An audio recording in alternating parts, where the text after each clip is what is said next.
This is Ariel Arbel. Ariel Arbel has specialized government and terrorist radios implanted in his body, and he was threatened from a voice from an electronic device that was probably a radio implant in his body with, to quote the voice, severe torture and lobotomy. That's unacceptable, but this is unrelated work by Ariel Arbel, and this is a math paper called Spiral Cone. It's a geometrical paradox paper.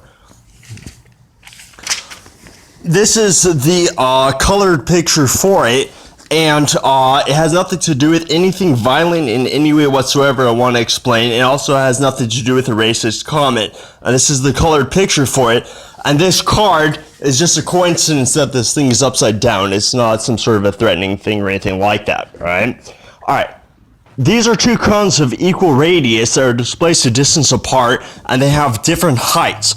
A laser with stemming from a microscopic cylinder from its side is aimed vertically like this and is being spun on its axis at a constant angular velocity theta, and is translated to the right, passing through the cone on the line of sight, and these two cones are aligned by a straight line passing through the center of the base. The right cone has a greater height than the left cone, and it traces out a spiral on the surface of the cone.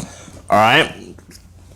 We notice that if these two cones are spiral cones, were screwed to in the screwing direction to the left one screwing to the right, and the right one screwing to the left, it will basically be the exact same mathematical object as a single point right here moving to the right and emitting on a spiral on a corkscrew ramp.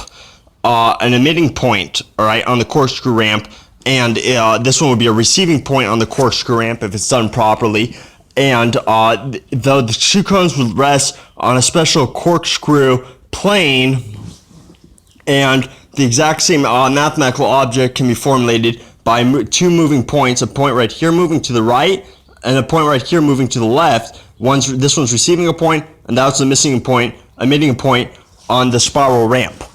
Alright, and we're going to consider possibilities. Well, I'm considering possibilities, a possible time machine from the paradox that I'll explain, if it's actually formulated as a claymation with the type of paper spiral on a wooden exoskeleton. But I'm not going to get into that in this video exactly. Alright, so these are to displace the base and the tip of the left one. The base of the right one and the tip of the left one are displaced by a particular distance, v times delta t. Both the cones are moving at velocity v, and both are moving at a rotating constant angular velocity. And they're both moving at a velocity v, but the emitting point is moving at a velocity. The emitting point on this cone moving outwards from this tip, outwards on the spiral ramp, alright, as this one's moving to the right, is moving outwards at velocity v1. And this one's being received at velocity v2. We consider a span of time delta t such that delta t v2 is less than r, and we consider that particular position where they're displaced from a midpoint by v delta t right here, like this, right? And a point would be emitted from the perimeter right here and be en route, such that this point would reach this point before it reached this point if this is satisfied. Alright, so we consider the amount of time first that there would be superimposed, and the midpoint would have been en route from the perimeter right here. And then we consider the time at 2 delta t where the emitting point is underneath right here and emits a point, giving the remaining amounts of time of r minus 2 delta t v2, which would give us this distance. R minus 2 delta v2 divided by v1 plus v2 for the total duration of time.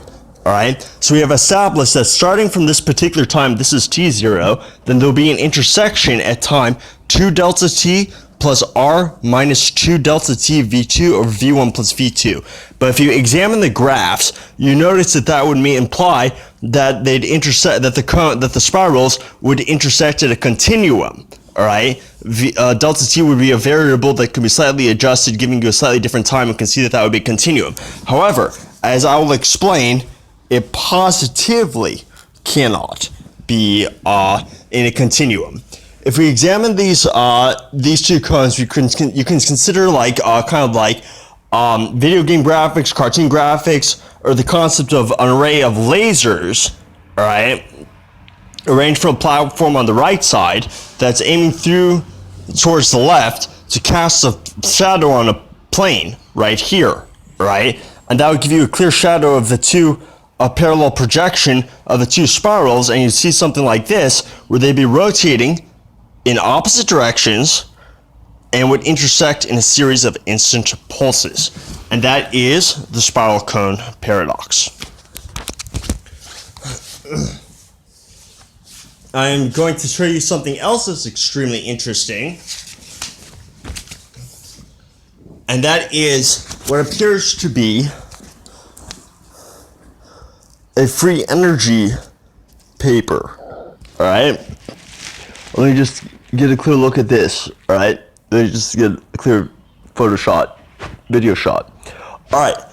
For this paper, this is kind of like a worksheet for it. This is a tetrahedron with spheres,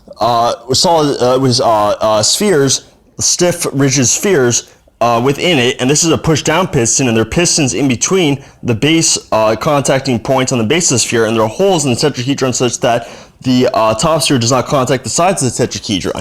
And it suffices to mathematically prove that, you can do this in your head looking at the exact paper, it suffices to mathematically prove that there would be special constants in here in the green spaces based on the assumption that the sums of forces cancel to zero. So based on that assumption, it brings you to equation 8 where these would be constants, and we consider here k is a constant as long as c is kept constant, right? Which is kind of a problem because in this diagram right here, this is a constant here, this is a constant here, this is a constant there.